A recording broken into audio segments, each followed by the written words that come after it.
बिस्मिल्लाहिर्रहमानिर्रहीम। अस्सलाम वालेकुम। जैसा कि आपको पता है कि हमने चैप्टर नंबर 1 क्लोज किया 10th क्लास के मैथमेटिक्स का। तो आज हम सेकंड चैप्टर शुरू करेंगे 10th क्लास मैथमेटिक्स का, जिसका नाम है थ्योरी ऑफ क्वाड्रेटिक इक्वेशन। तो ये बहुत हेल्पफुल क्वेश्चन है, क्योंकि इससे पहले 9th में हमने फैक्टराइजेशन वाला चैप्टर किया है कि क्वाड्रेटिक को हम किस तरह फैक्टराइज करते हैं, और इसी में भी गुजर गया चैप्टर 1 में कि एक क्वाड्रेटिक इक्वेशन को हम किन तरीक़ों से सॉल्व कर सकते हैं। लेकिन ये ऐसा चैप्टर है कि इसने मज़ीद इस चीज़ की वजाहत की है कि हमारे पास जो सॉल्यूशन सेट आएगा, इससे पहले तो हमें पता नहीं था कि किस तरह हम इसको बाय क्वाड्रेटिक फार्मूला करेंगे, बाय फैक्टराइजेशन और बाय कंप्लीटिंग। आज का ये जो चैप्टर है, इससे हम आसानी के साथ एक क्वाड्रेटिक इक्वेशन के बारे में पहले से हमें उसकी पहचान होगी, इसके सॉल्यूशन सेट की, कि इसके जो रूट्स आएंगे, आया ये मतलब रेशनल होंगे, रेशनल होंगे, इक्वल होंगे, इमेजिनरी होंगे, किस तरह आएंगे। तो उसी के हिसाब से हमें फिर आसानी से पता चलेगा कि ये जो क्वाड्रेटिक इक्वेशन है ये किस तरीके से हमें सॉल्व करना चाहिए। तो इसी वजह से आज का चैप्टर बहुत ही इम्पोर्टेंट है। इसने एक क्वाड्रेटिक इक्वेशन की बहुत ज़्यादा वजाहत की है, इसमें काफ़ी एक्सप्लेनेशन है, और अव्वल से लेके आखिर तक इसने खूब इसको एक्सप्लेन किया है एक क्वाड्रेटिक इक्वेशन को। तो आज का चैप्टर बहुत इम्पोर्टेंट है और इजी भी है, इंतहाई इजी चैप्टर है। इतने मतलब लंबे लंबे क्वेश्चन भी नहीं इसमें, लेंथी, बस मुख्तसर से क्वेश्चन है और थोड़ा बहुत मेथड सीखना पड़ेगा, जो कि बहुत आसान है। तो शुरू करने से पहले अगर हो सके, अभी तक आप लोगों ने चैनल को लाइक सब्सक्राइब नहीं किया हो तो काइंडली लाइक सब्सक्राइब ज़रूर कीजिएगा। तो चलते हैं, शुरू करते हैं। आज हमारे पास जो चैप्टर है, चैप्टर नंबर 2। आज का जो चैप्टर है ये चैप्टर नंबर 2 है, और इसका नाम है थ्योरी ऑफ क्वाड्रेटिक इक्वेशन।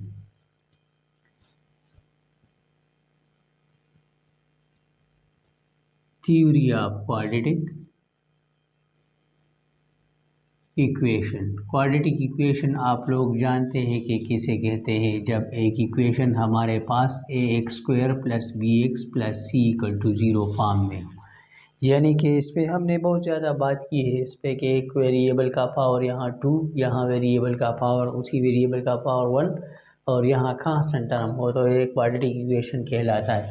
इसी तरह x² का कोफिशिएंट a कहलाता है, x का कोफिशिएंट b, और ये जो कांस्टेंट नंबर है उसको हम c कहते हैं। तो ये एक क्वाड्रेटिक इक्वेशन है। इसकी थ्योरी के लिए इस पे हमने इसके पे जो क्वेश्चन है उसको सॉल्व करने से पहले आज हम इसका बैकग्राउंड बनाएंगे थोड़ा बहुत। तो इसको अगर आपने समझा तो आसानी के साथ पूरे चैप्टर का ये एक समरी है, ठीक है। तो आसानी के साथ आप फिर समझ जाएंगे, सीख जाएंगे इस चैप्टर को, ये बहुत ही इजी है। देखिए, क्वाड्रेटिक इक्वेशन के लिए हमें डिस्क्रिमिनेंट की ज़रूरत होगी। डिस्क्रिमिनेंट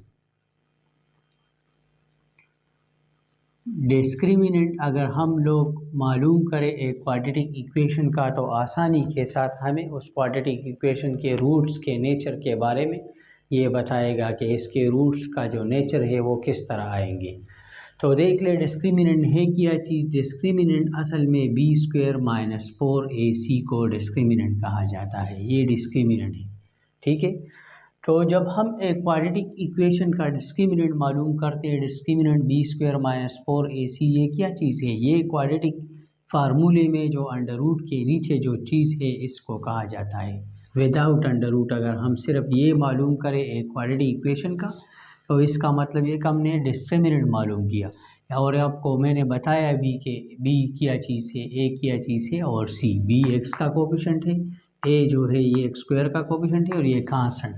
तो सिर्फ इसमें वैल्यू पुट करने से हमारे पास आसानी के साथ हम जान जाएंगे कि डिस्क्रिमिनेंट हमारे पास किस तरह आया। देखिए, अगर आप एक डिस्क्रिमिनेंट मालूम करते हैं क्वाड्रेटिक इक्वेशन का, तो ये हमारे पास 3 तरह के आएंगे।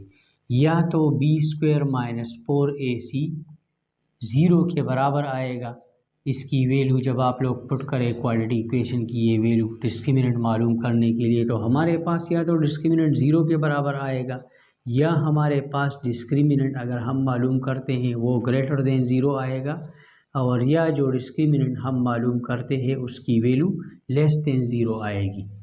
ठीक है, सारी बात है। अगर एक नंबर हो हमारे पास तो वो या तो 0 के बराबर होगा, या 0 से ज़्यादा होगा, या 0 से कम होगा। 3 पॉसिबिलिटी है हमारे पास, जिसको ट्राइकॉटमी प्रॉपर्टी कहलाता है।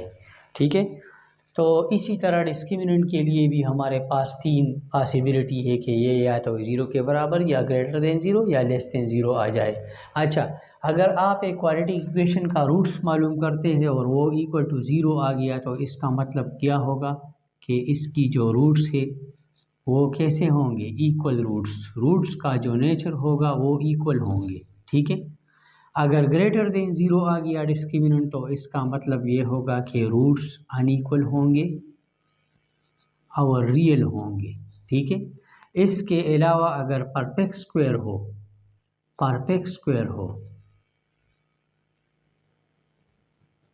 तो फिर हमारे पास ये रेशनल रूट्स आएंगे, रेशनल। और अगर नॉट परफेक्ट स्क्वायर, अगर परफेक्ट स्क्वायर ना हो, अगर परफेक्ट स्क्वायर हमारे पास ना हो तो फिर रूट्स इरेशनल आएंगे। ये चीज़ जहन में रख लें। परफेक्ट स्क्वायर का क्या मतलब है, अगर हमें मालूम करें फॉर एग्जांपल हमारे पास 25 आ गया, तो 25 को हम 5 स्क्वायर लिख सकते हैं, जो कि अंडर रूट से आसानी के साथ क्वाड्रेटिक फार्मूले के ज़रिए निकल जाएगा। तो इसी वजह से रूट्स हमारे पास रेशनल आएंगे, यानी फ्रैक्शन फॉर्म में आएंगे, या होल इसी तरह आएंगे।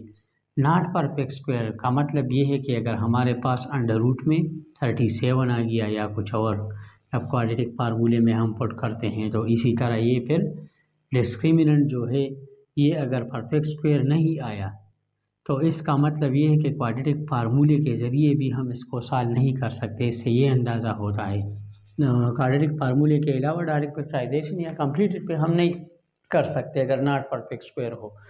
तो डायरेक्ट हमें पता चल गया कि इसके लिए हम क्वाड्रेटिक फार्मूला इस्तेमाल नहीं कर सकते अगर नॉट परफेक्ट स्क्वायर हो डिस्क्रिमिनेंट। अगर परफेक्ट स्क्वायर हो तो इसका मतलब यह है कि डायरेक्ट क्वाड्रेटिक फार्मूले की मदद से भी ये हो रहा है। ठीक है, तो इसी तरह हमारे पास रूट्स का जो नेचर है ग्रेटर देन 0 के लिए अनइक्वल रियल होंगे रूट्स, और लेकिन कंडीशन है अगर परफेक्ट स्क्वायर हो तो रेशनल रूट्स आएंगे, अगर नॉट परफेक्ट स्क्वायर हो तो इरेशनल आएंगे। अच्छा, तीसरा जो हमारे पास है वो है डिस्क्रिमिनेंट लेस देन 0। तो अगर लेस देन 0 आ गया तो इसका मतलब ये होगा कि हमारे पास रूट्स जो है वो अनइक्वल होंगे और इमेजिनरी होंगे। रूट्स हमारे पास फिर इस तरह होंगे। ठीक है, तो ये हमारे पास आज का जो क्वेश्चन है, आज का जो हमारा टॉपिक था क्वेश्चन, हम इसके बाद शुरू करेंगे। आप लोग पहचानेंगे इसमें फ़र्क भी, और इस पे पूरा ये सारा चैप्टर इसी के मुतालिक है। अगर डिस्क्रिमिनेंट हमने सीखा और डिस्क्रिमिनेंट के हवाले से अगर ये 0 के बराबर हो तो रूट्स कैसे होंगे, ग्रेटर देन 0 हो तो रूट्स कैसे होंगे, ये हम प्रैक्टिकल करेंगे सारे। ठीक है, तो जब हम प्रैक्टिकल करेंगे ये सारे तो आपको पता लग जाएगा इंशाल्लाह। आने वाले लेक्चर में हम इस पर बाकायदगी से क्वेश्चन सॉल्व करेंगे और इससे आपको बहुत आसानी होगी। ये उसका एक बैकग्राउंड था आज जो मैंने डिस्कस किया आपके सामने। तो उम्मीद है आपको आज की वीडियो पसंद आई होगी। इंशाल्लाह अगले लेक्चर में फिर मुलाकात होगी। तब तक के लिए इजाज़त, अल्लाह हाफ़िज़।